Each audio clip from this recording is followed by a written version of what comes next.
Behavioural science, क्योंकि कहीं ना कहीं जो हमारा इथिक्स है ना, बहुत क्लोज टर्म है जो हमारे बिहेवियर से रिलेट करता है।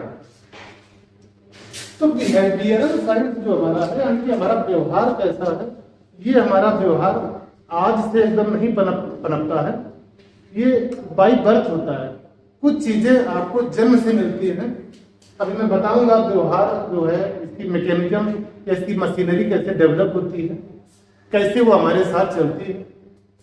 ठीक है, तो बिहेवियरल साइंस हम सडन नहीं बना सकते। हाँ, ये है कि अगर आप किसी अपने व्यवहार में परिवर्तन करना चाहते हैं तो इसके आप कंटिन्यूअसली वर्क करते हैं, बहुत सारे एक्सपीरियंस प्रैक्टिस के बाद कुछ आप डेवलप तो कर लेते हैं। लेकिन फिर भी कई बार ये रहता है कि सपोज किसी के बहुत ज्यादा बोलने की आदत, ठीक है, किसी का बड़ा मजाकिया टाइप का वो नेचर है। आप यहाँ पर एडमिशन लिए, शुरू शुरू में आपको बताया गया, आपके घर वालों ने बताया होगा कि बेटा वहाँ जाना सिर्फ पढ़ाई करना, ज्यादा किसी से बोलना नहीं, लड़ाई झगड़ा नहीं करना, है ना। यानी कि बहुत सारे तरीके आपको बताए गए होंगे कि आपको ऐसे रहना है, वैसे रहना है, जैसे अभी तक तुम्हारी आदत है वैसे छोड़ देना। तो आप याद रखोगे, उनकी बात को एग्री करोगे, आओगे कॉलेज में एडमिशन लोगे, कुछ दिन तक तो आप उसको मेंटेन करोगे। फिर जब देखोगे कि हमारे थॉट या जो हमारी सोचने की प्रवृत्ति है, इसी तरीके की सोच की प्रवृत्ति और कोई फलाना स्टूडेंट है, तो क्या हमारे उसके साथ ट्यूनिंग बैठ जाएगी। हफ्ते भर 10 दिन 15 दिन बाद वापस हम अपने उसी व्यवहार पर आ जाते हैं, फिर उसी अपने पुराने रिदम में आ जाते हैं कि खूब हंसी मजाक करने लगे, किसी की टांग खिंचाई करने लगे, है ना, किसी की मौज लेने लगे। तो ये सब चीजें ऐसी हैं कि व्यवहार जो आपका होता है, ये कहा जाए कि बाई बर्थ या बाई बर्थ अगर आप नहीं भी कहते हैं तो जैसे आपकी परवरिश रही है बचपन से, जिस तरीके के माहौल में रहे हैं, उनसे भी चीजें डेवलप होती हैं। अब अगर हम बात करते हैं बिहेवियरल साइंस के डिफिनेशन की, तो किसी को याद है मैंने क्या बताया था? Behavioural science is that branch of science which deals with the human activities, human action, है ना।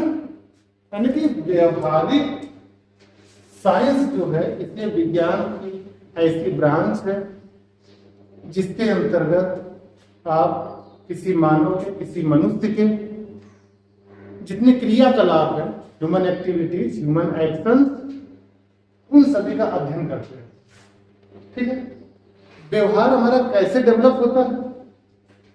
जो व्यवहार है हमारा, ये आपका होता है इमोशनल इंटेलिजेंस कह सकते हैं, इमोशनल इंटेलिजेंस।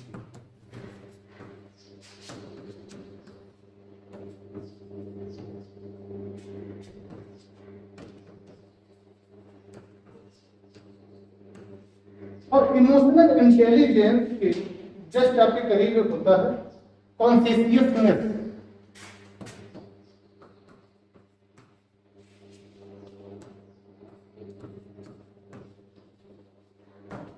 चेतना जिसको बोलते हैं ना,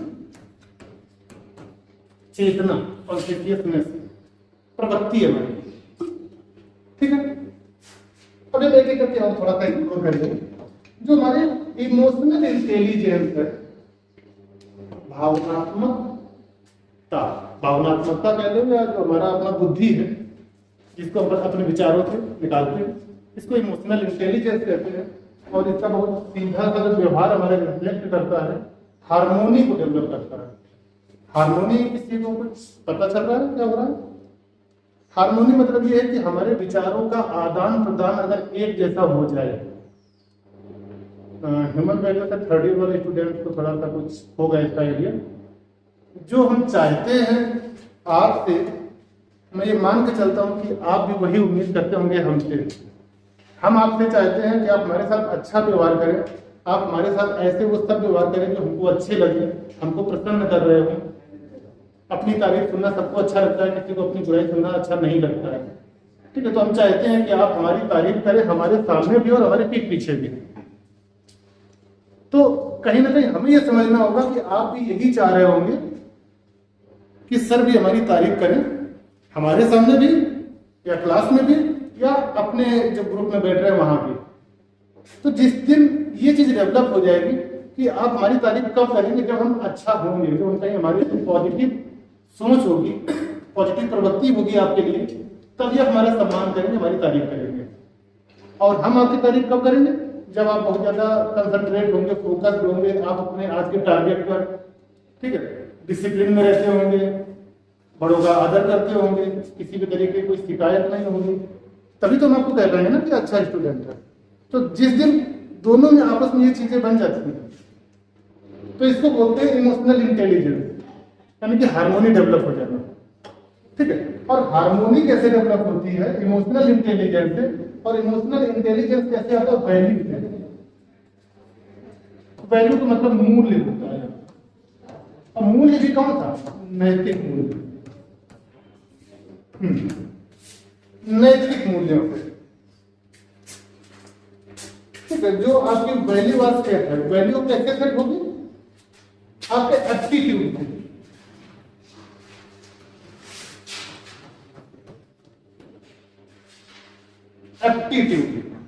एप्टीट्यूड आपका कैसे आता है, एप्टीट्यूड। अभी मैं क्या सारी चीजें देखूंगी,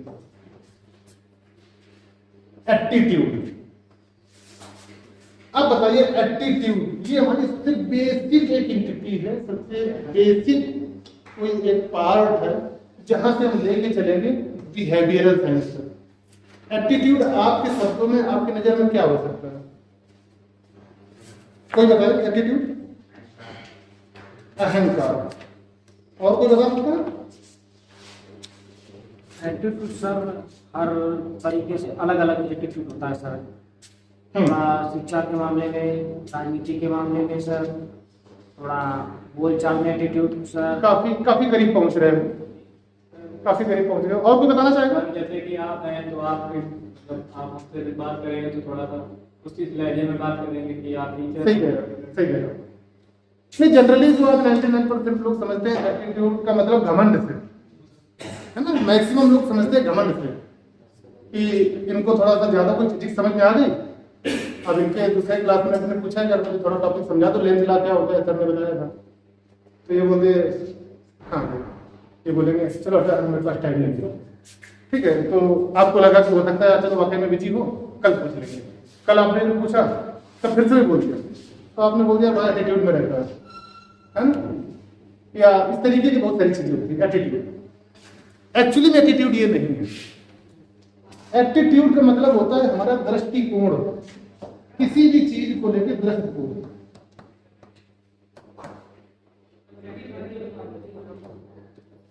दृष्टिकोण कह सकते हैं, रुझान कह सकते हैं, ठीक है। दृष्टिकोण, इस दृष्टिकोण में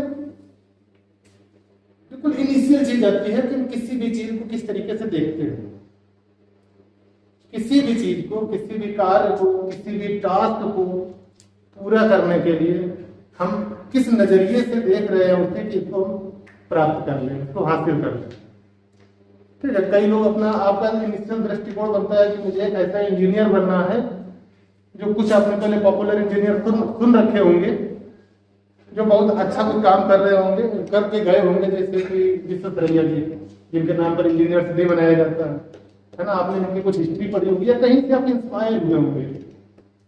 आप जब कहीं से इंस्पायर होते हैं किसी भी पर्सनालिटी से, तो आप फिर उस रास्ते पर चल निकलते हैं। तो आपका ये एटीट्यूड पॉजिटिव एटीट्यूड होगा। कभी कभार नेगेटिव एटीट्यूड भी बनता है। आंदोलन मूवी ने, गोविंदा ने जो पुल बनवाया, उसके भाई ने ऐसा जो कुछ करप्शन था, साइन करवा के गलत मटेरियल लगवा दिया, उद्घाटन वाले दिन ही पुल टूट गया, है ना। देखिए होगी ना मूवी आंदोलन, देख लेना इसे। तो एक इंजीनियर वो भी था। एक इंजीनियर ये भी होता है कि हमें किसी प्रोजेक्ट पर साइन करना है, हम अच्छे खासे इंजीनियर हैं, मेरे पास अपने कुछ पावर्स हैं कि हमारे साइन से किसी भी प्रोजेक्ट को सैंक्शनिंग मिल जाएगी, ठीक है। तो हमारे पास एक ऑफर आया कि इस प्रोजेक्ट पे साइन कर दीजिए। अब हमने देखा जो पैरामीटर्स हैं, जो हमारे इथिक्स हैं, प्रोफेशनल इथिक्स, कुछ नियम हैं, उन नियम के ऊपर, उन पैरामीटर्स के ऊपर ये प्रोजेक्ट आपका सुटेबल नहीं बैठ रहा है, क्वालिटी नहीं सही है, डिजाइन नहीं सही है, लेआउट नहीं सही है, तो इस पर हम साइन नहीं करेंगे। अभी अगर वो हमें भाव लगा दे, है ना, एक ऑफर दे दे, तो हो सकता है शुरू में इग्नोर करते रहे और उस रेट को बढ़ा दे तो भी लगेगा छोड़ो यार, अब नहीं, अपने एटीट्यूड के साथ समझौता नहीं करेंगे, अपने एथिक्स के साथ समझौता नहीं करेंगे। लेकिन जब ये लिमिट बढ़ाते बढ़ाते काफी ज्यादा लिमिट बढ़ जाएगी तो हो सकता है एक ऐसा कोई पॉइंट आ जाए जहाँ पर सोचने लगे। ठीक है, तो ये हमारे दृष्टिकोण बन रहे बिगड़ रहे हैं, यही दृष्टिकोण हमारे व्यवहार तक पहुंचते हैं, है ना। दृष्टिकोण का मतलब समझ गए, इनिशियल लेवल पर क्या हमारे विचार क्या बन रहे हैं, हमारे थॉट प्रोसेस क्या हो रहा है, कैसे हो रहा है किसी भी एक स्पेसिफिक टास्क के ऊपर। तो ये आपको हो गया दृष्टिकोण। इसके बाद फिर आपका आता है एप्टीट्यूड। इस दृष्टिकोण से जो बाद में बन के आता है एप्टीट्यूड। एप्टीट्यूड का मतलब होता है किसी भी चीज की प्रतिभा, प्रतिभा, योग्यता,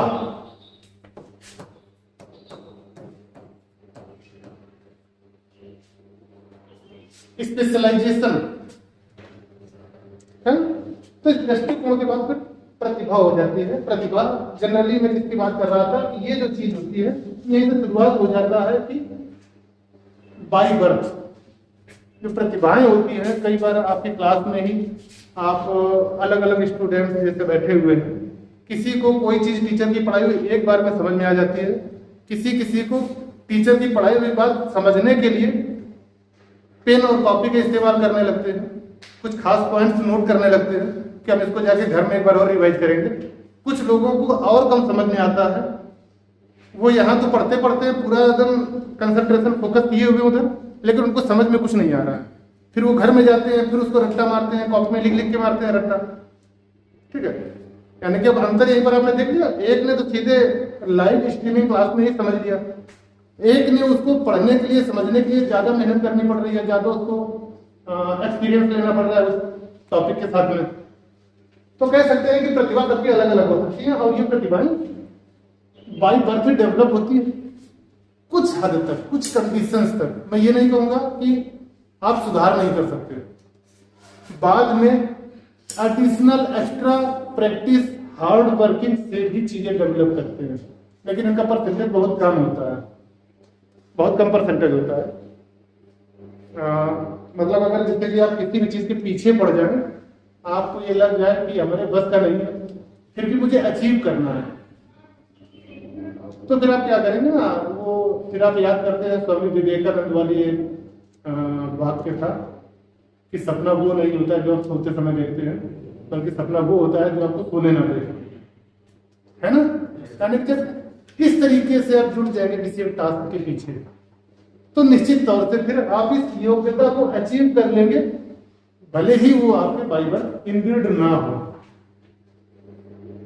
यहाँ तक बात समझ में आ गई एप्टीट्यूड की। अब एप्टीट्यूड के बाद फिर हमारी बात आती है वैल्यू की। यहां से डिसाइड होता है कि हमारा एक कद क्या है। मूल्य का मतलब उस पैसे से नहीं, हमारे व्यक्तित्व की पहचान, हमारे व्यक्तित्व की एक प्रभाव या उसकी एक गरिमा, एक उसका कद, हमें लोग किस नजर से देख रहे हैं। आपके ही कहीं दूर न जाए, अपने आसपास क्षेत्र में देख ले, एक इंसान कोई ऐसा मिलेगा जिसको एकदम निकलते होंगे लोग तो बिल्कुल अवॉइड करते हुए चलते हैं, या उसके लिए आपके मन से खरी खोटी टाइप की निकलती होंगी, और एक कोई अंकल आपको ऐसे मिलते होंगे रास्ते में कि ना चाहते हुए भी आपके हाथ जुड़ जाते होंगे, अंकल जी नमस्ते, अंकल जी प्रणाम।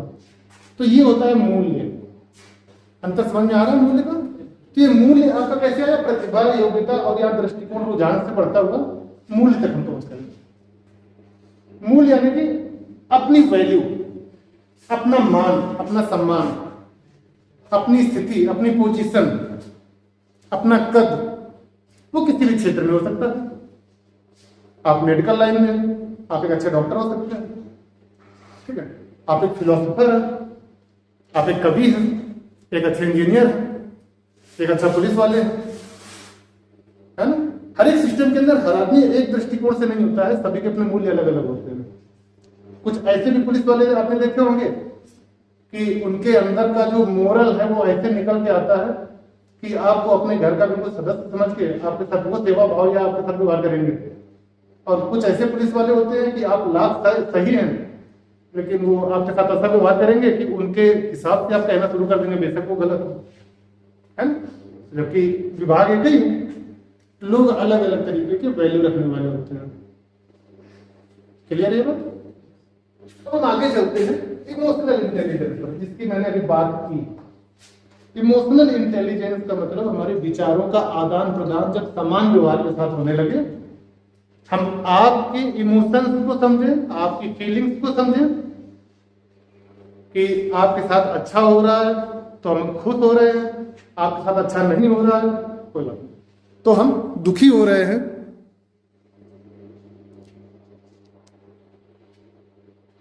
यानी कि आपके साथ जो गुजर रही है उन चीजों को महसूस कर रहे हैं, एहसास कर रहे हैं, और हमारा व्यवहार आपके प्रति उसी हिसाब से अगर जा रहा है तो इसको बोलते हैं इमोशनल इंटेलिजेंस। और इसी इमोशनल इंटेलिजेंस से फाइनली डेवलप होती है हमारी कॉन्शियसनेस, चेतना। ये थर्ड ईयर स्टूडेंट को मैंने पहले बताया था ह्यूमन वैल्यू सब्जेक्ट पढ़ाते समय, चेतना जो कॉन्शियसनेस होती है दो टाइप की रहती है, एक ह्यूमन कॉन्शियसनेस थी और एक एनिमल कॉन्शियसनेस थी, मानव चेतना और पशु चेतना।